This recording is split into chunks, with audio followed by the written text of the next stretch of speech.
Not every open door was opened by heaven. Not every voice that calls you forward deserves your obedience. There is a war recorded in the book of Joshua where no sword was ever drawn, no arrow left its string, and still Israel was defeated. Not by an army, not by a giant, by silence. Scripture records it without ceremony.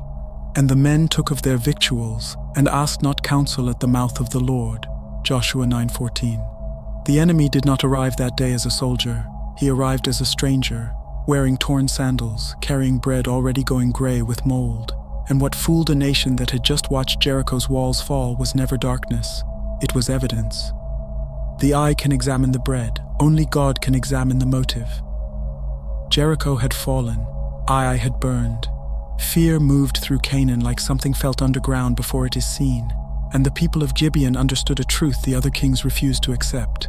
This God of Israel could not be outmatched by iron. He could only be, perhaps, outwitted by appearance. So they did not raise an army. They staged a performance. Scripture says it directly. They did work wilily and made as if they had been ambassadors. Joshua 9:3-4.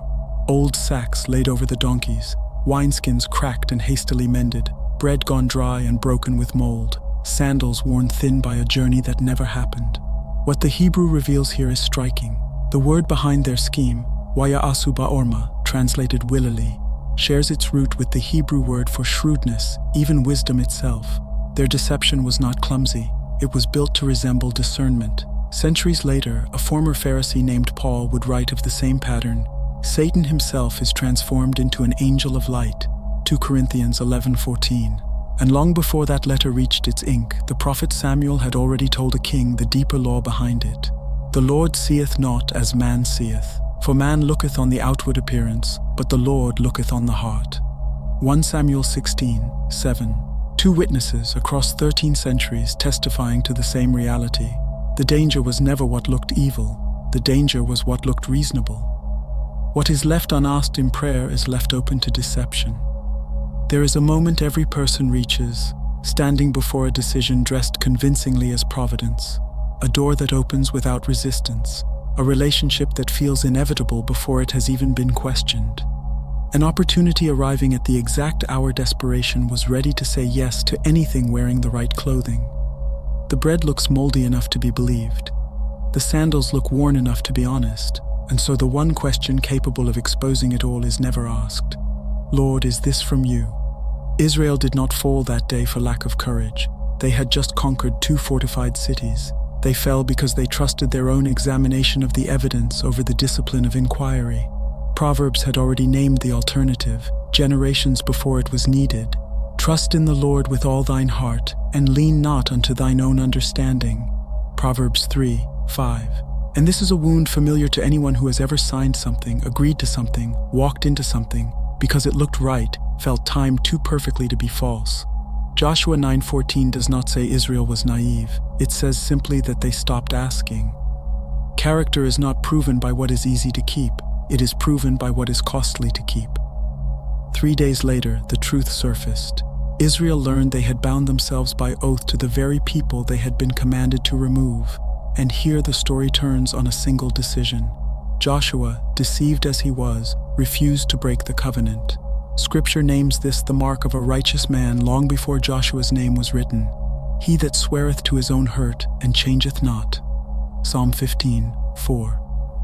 Over 1,000 years later, a voice teaching on a hillside in Galilee would echo the same law of the heart.